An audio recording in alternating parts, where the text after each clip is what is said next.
नमस्ते, प्रणाम, हर महादेव। आप सभी को स्वागत हमारे चैनल में। तो कैसे हैं आप लोग? उम्मीद करते हैं अच्छे होंगे, स्वस्थ होंगे, मस्त होंगे।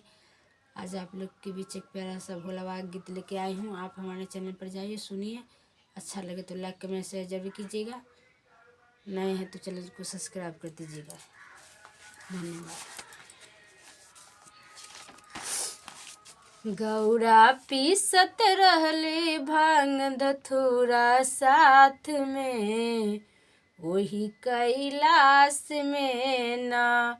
गौरा पीसत रहले भांग धतूरा साथ में, वही कैलाश में ना। पीसत पीसत हाथ पिरैले, शिव जी देखी के मुस्कैले। पीसत पीसत हाथ पिरैले, शिव जी देखी के मुस्कैले। कहिल काहे अइलू गौरा हमरा साथ में, वही कैलाश में ना। कहिल काहे अइलू गौरा हमरा साथ में, वही कैलाश में ना। शिव जी छोरी भांग धतूरा खाई रौरा दही चिउरा। शिव जी छोरी भांग धतूरा खाई रौरा दही चिउरा।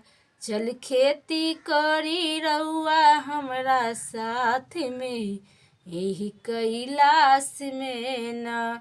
चली खेती करी रउआ हमरा साथ में, यही कैलाश में ना। शिव जी करे गैले खेती संगमा नंदी भूत परेती। शिव जी करे गैल खेती संगवा नंदी भूत परेती। रोपले धान जनमन भांग धतूरा साथ में, वही कैलाश में ना। रोपली धान जनमन भांग धतूरा साथ में, वही कैलाश में ना।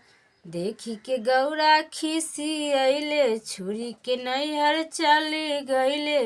देखी के गौरा खिसी अइले, छुरी के नैहर चले गइले। शिव जी गैली मनावे गणपति जी के साथ में, वही कैलाश में ना। शिव जी गैले मनावे गणपति जी के साथ में, वही कैलाश में ना।